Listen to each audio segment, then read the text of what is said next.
बिस्मिल्लाहिर्रहमानिर्रहीम अस्सलाम वालेकुम रहमतुल्लाह। फेसबुक और यूट्यूब चैनल देख रहे हो, मेरा नाम है अब्दुर्रहमान नाज़िन। आज 1 नवंबर है। सबसे पहले जी एक अफसोसनाक ख़बर, मस्तूंग में धमाका हुआ है स्कूल के बाहर, बच्चों के स्कूल के बाहर, और जिसमें अभी तक की इतलात के मुताबिक जी 15 अफराद ज़ख्मी हुए हैं, जिसमें से 5 बच्चे जो हैं वो शहीद हो गए हैं।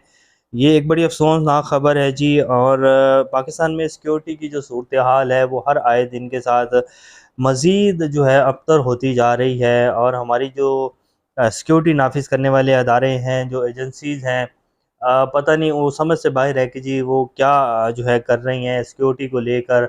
और हमारे जो सूबों की गवर्नेंस की सूरत हाल है वो भी आप सब लोगों के सामने है। बाकी अगर हम पाकिस्तान की पॉलिटिक्स की बात करें तो जी आज की जो खबरें हैं वो मैं आपके सामने रखूँगा, जिसमें इमरान खान साहब की ज़मानत के हवाले से जी आज एक बड़ी पेशरफ्त हुई है तोशाखाना 2 केस में, वो तफसीलात आपके सामने रखेंगे। Practice and procedure committee ordinance जो है जी, आज उसमें एक ज़िले शिक जो है वो पेश की गई है, यानी कि उसमें मज़ीद एक जो है वो तरमीम की जा रही है। और उसका बिल जो है वो सेनेट में पेश कर दिया गया, उसकी तफसीलात भी आपके सामने रखेंगे। इमरान खान साहब के ऊपर जी GHQ हमला केस में आज अडयाला जेल में समाअत हुई, और जज साहब की तरफ से ये कह दिया गया कि जी 8 नवंबर को इमरान खान साहब के ऊपर फ़र्द जुर्म आयद की जाएगी। वो तफसीलात भी आपके सामने रखेंगे। इससे पहले अगर आप लोगों ने चैनल को सब्सक्राइब नहीं किया तो रेड बटन को प्रेस कर लें और बेल आइकॉन को भी प्रेस कर लें, ताकि लेटेस्ट अपडेट्स आप लोगों को मिलती रहें और ये जो हमारा ताल्लुक है ऐसे ही जुड़ा रहे। सबसे पहले जी इमरान खान साहब के GHQ हमला केस में जो आज तफसीलात हैं, आज अडयाला जेल में समाअत हुई। बानी PTI के नुकूल फरहमी के लिए सदारती दहशतगर्दी अदालत के जज अमजद अली शाह अडयाला जेल आए थे। फ़र्द जुर्म 8 नवंबर को आयद की जाएगी। फ़र्द जुर्म सेहत से इनकार करते हुए इमरान खान ने कहा कि मेरा इस केस से कोई ताल्लुक ही नहीं, क्योंकि मैं तो गिरफ्तार था। दूसरी जानिब शाह महमूद कुरैशी को लाहौर जेल होने के बायस चालान की नकूल तकसीम ना हो सकी, जिसके बायस साबिक वज़ीर ख़ारजा को चालान की नकूल तकसीम का मामला टल गया। अब ये जो GHQ हमला केस है जी, इसमें जो संगीन दिफ़ात लगाई गई हैं, 27 संगीन दिफ़ात लगाई गई हैं। चालान के मुताबिक मुलज़िमान ने साबिक सूबाई वज़ीर कानून राजा बिशारत की क़यादत में GHQ पर हमला किया। GHQ गेट पर धावा बोला गया और गेट तोड़ दिया। फ़ौजी जवानों ने मना किया मगर बाज नहीं आए और तोड़ फोड़ करते रहे। ये इमरान खान साहब जी, शाह महमूद कुरैशी साहब और जी इनके साथ जो है राजा बिशारत साहब वज़ीर कानून जो हैं, मुलजिमान ने हसास अस्करी इमलात तोड़ी और आग लगा दी। डंडों और पत्थरों से हमला किया गया, पेट्रोल बम भी मारा गया। मुलजिमान GHQ गेट तोड़कर अंदर दाखिल हो गए और फौजी से भरपूर मजम्मत की गई। पाकिस्तान में बगावत का समा पैदा किया गया। GHQ गेट पर पेट्रोल बम, टायर जलाकर आग लगाई गई और बिल्डिंग के शीशे तोड़ दिए गए। पाक आर्मी साख को नुकसान पहुँचाया गया। अस्करी मुलाजमीन पर हमले किए गए। ये जो दहशत गर्दी है इसके पीछे वर्दी के नारे लगाए गए और खान नहीं तो पाकिस्तान नहीं के नारे लगाए गए। चलान में इल्ज़ाम लगाया गया कि हसास दफातर ISI और GHQ की इमारत पर भी हमले किए गए।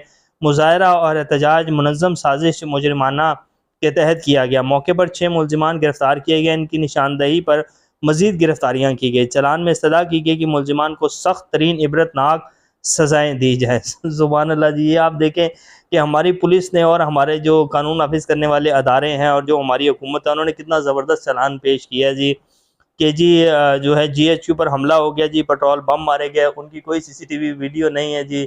इमरान खान साहब भी थे, शाह महमूद कुरैशी थे, साथ राजा बिशारत थे और उनके साथ कारकुनान थे जी। हालांकि इमरान खान साहब जो हैं वो उस दिन जेल के अंदर थे। तो ये इस तरह जी पाकिस्तान में जो हमारे कानून नाफिज करने वाले अदारे हैं ना, वो तो इन कामों में लगे हुए हैं जी। तो फिर हमारे जो मुल्क में सिक्योरिटी की सूरत हाल है, जो दहशत गर्दी है, उस पर कैसे कंट्रोल होगा जी? वो फिर ऐसे ही होगा जैसे आज मस्तूंग में धमाका हुआ है और 5 जो स्कूल के बच्चे हैं जी, उन्होंने अपनी शहादत जो है वो दी है। और फिर हम कहते हैं कि जी हम जो हैं वो दुश्मनों से लड़ने के लिए हमारा जो अज़म है वो बहुत पुख्ता है। लड़ना क्या है जी, हम तो इन कामों में मसरूफ़ हैं कि सियासत को कैसे कंट्रोल करना है, सियासतदानों के ऊपर किस तरह के भयानक जो है वो इल्ज़ामात कैसे लगाने हैं, कैसे साजिशें करनी हैं, किस तरह जो है वो सारा प्लान करना है। बहरहाल ये चालान पेश किया गया जी। ये जितने भी मुकदमात जी इमरान खान साहब पर, उनकी क़यादत पर, या 9 मई के जितने भी मुकदमात हैं, जैसे कल आपने देखा कि 500 के करीब जो 9 मई के मुलजिमान थे पेशावर में, उनकी ज़मानत हो गई। इसी तरह ये मुकदमात अब जिस तरह अदालतों में जाएंगे, इस्लामाबाद हाई कोर्ट हो, सुप्रीम कोर्ट हो, लाहौर हाई कोर्ट हो, जिस तरह ये मुकदमात अदालतों के सामने जाते जाएंगे तो इनमें ज़मानतें होती जाएंगी। क्योंकि ये चालान पढ़ने के बाद कोई भी शख्स जो है वो ये कहेगा कि जी ये क्या मजाक है जो किया गया है इस चालान में, कि जी इस तरह जो है वो हुआ है। उस दिन GHQ पर जो है गेट के ऊपर लोग गए तो सही, लेकिन जो इस चालान में लिखा गया है ऐसा कुछ नहीं हुआ जी। और उनकी वीडियो बाकायदा जो है वो सोशल मीडिया के ऊपर भी पड़ी हुई है कि जी क्या हुआ था उस दिन।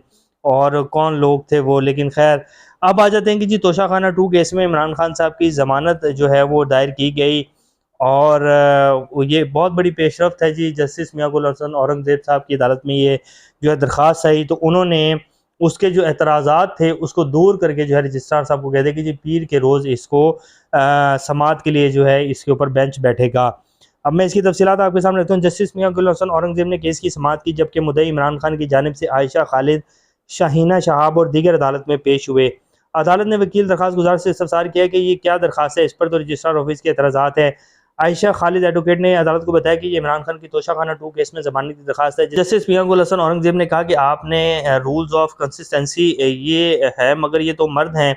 जस्टिस औरंगज़ेब ने बुशरा बीबी की ज़मानत का हवाला देते हुए कहा कि वो तो खातून है, तब ज़मानत बनी, कल ही ऐसी एक दरख्वास्त मैंने खारिज कर दी। अदालत ने यह भी कहा कि रजिस्ट्रार ऑफिस का एतराज़ है कि वकालतनामा जुलाई का है और कॉज ऑफ एक्शन नवंबर का है। इस मौके पर जस्टिस मियां गुल हसन औरंगज़ेब ने अदालत में बैठे वकील शाह खावर को रोस्ट्रम पर तलब कर लिया। अदालत ने इनसे कहा कि शाह साहब इस मामले पर आपकी मामला दरकार है, जिस पर शाह खावर एडवोकेट ने बताया कि ये एक रूटीन प्रैक्टिस है, जब दरखास्त गुजार जेल में हो तो एक साथ वकालतनामे दस्तखत कर दिए जाते हैं। अदालत ने शाह खावर एडवोकेट का मौक़िफ़ सुनने के बाद रजिस्ट्रार ऑफिस के एतराज़ात दूर कर दिए और दरखास्त पीर को मुकर्रर करने की हदायत कर दी। इस मौके पर बानी पीटीआई की वकील शाहीना शहाब एडवोकेट ने दरखास्त पर नोटिस जारी करने की सजा की, तो जस्टिस मियां गुल हसन औरंगज़ेब ने रिमार्क्स देते हुए कहा कि कानून की पासदारी की जाएगी। ये बहुत बड़ी पेशरफ्त है जी। जस्टिस मियां गुल हसन औरंगज़ेब साहब ने दरखास्त के एतराज़ात दूर करके जो है उसको पीर के रोज़ समाअत के लिए जो है मुकर्रर करवा दिया है। और जस्टिस मियां गुल हसन औरंगज़ेब साहब बहुत ज़बरदस्त जज हैं जी। इनके सामने जितने भी केसेस आए हैं, इन्होंने बिल्कुल आइन और कानून के तहत जो है उन केसेस का फैसला किया। और ये जो अभी कल या परसों जो इन्होंने जज अबुल हसनान साहब की जो क्लास ली है और उनके बारे में जो उनके रिमार्क्स हैं जो कि बहुत वायरल हुए, जो उन्होंने कहा कि जी ये जज साहब जो है इन्होंने बदनाम करके रख दी है, जब तक ये इस्लामाबाद में बैठे रहेंगे यहाँ आइन और कानून की हुक्मरानी जो है वो कायम नहीं हो सकेगी। और ये बाकायदा जो है वजारत कानून की इमा के ऊपर चल रहे हैं और उन्हीं के कहने के ऊपर जो है इनको बिठाया गया है। तो पीर के रोज़ जी तोशाखाना 2 केस की ज़मानत इमरान खान साहब की जो है वो जस्टिस मियां गुल हसन औरंगज़ेब साहब के सामने लगेगी। और इसमें अगर ये कहा जाए कि जी 80 से 90% चांसेस हैं कि उनकी ज़मानत जो है वो इस अदालत से हो जाएगी। तो एक बहुत बड़ी पेशरफ्त है। इसके साथ साथ जी आज जो इमरान खान साहब के फोकल पर्सन इंतज़ार हसन पंजोता साहब हैं, उनके हवाले से आज जब समाअत हुई इस्लामाबाद हाई कोर्ट में, तो जो अटॉर्नी जनरल साहब हैं उन्होंने कह दिया कि जी 24 घंटे में जो है इंतज़ार हसन पंजोता जो है वो सामने आ जाएंगे। यकीन दहानी उन्होंने करवा दी है अदालत के सामने कि जी इससे ज़्यादा वक्त अब हम नहीं लेंगे। यानी कि कह दिया गया हो कि जी आपको मिल जाएगा बंदा, पता तो सबको ही है कि जी उनको कौन उठा के लेके गया है और कहाँ उनको रखा गया है।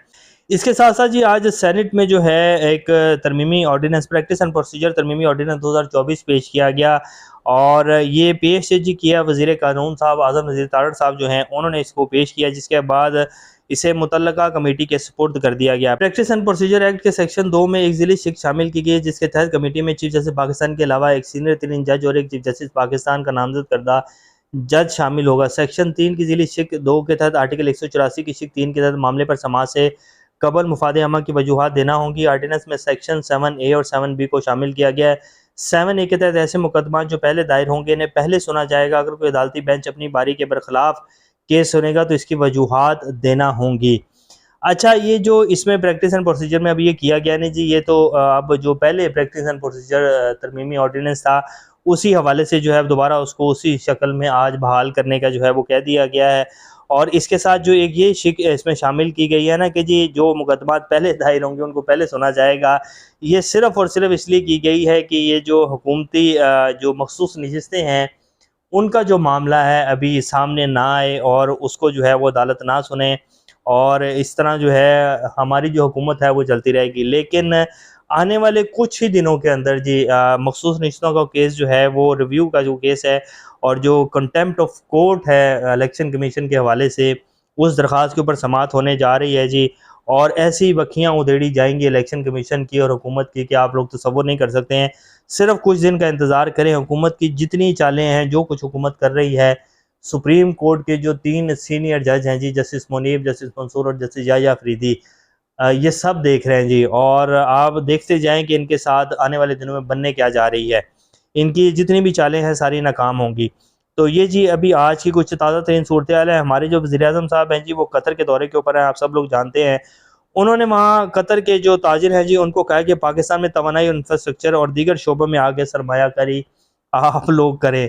अब वो ताजिर जो अगर सियाने होते या उन्होंने शायद ये बात की होगी या नहीं की होगी, अगर मुझ जैसा कोई बैठा होता तो वो ज़रूर कहता है कि वज़ीर-ए-आज़म साहब, आपके अपने जो लोकल ताजिर हैं वो तो आपके मुल्क में इन्वेस्टमेंट करने को तैयार नहीं है, आप किन्हें बेवकूफ़ बना रहे हैं, आप किसे फुद्दू बना रहे हैं, आपके मुल्क की जो सूरत हाल है, जो सिक्योरिटी की सूरत हाल है, जो आपकी कारकर्दगी है, आप किस तरह जो है हमें कह रहे हैं हम आपके मुल्क में आगे इन्वेस्टमेंट करें। तो ये जो चूरन है आप अपने मुल्क में जाके बचें, हमें बेवकूफ़ मत बनाएँ। बहरहाल हमारे वज़ीर-ए-आज़म साहब हैं जी, ये कुछ भी कर सकते हैं और ये कुछ भी कह सकते हैं। तो ये इस टाइम की कुछ ताज़ा तरीन सूरत हाल है। इंशाल्लाह नेक्स्ट अपडेट के साथ दोबारा आप लोगों के सामने हाज़िर होंगे। तब तक अपना और इस चैनल का ख्याल रखिएगा। अल्लाह हाफ़िज़।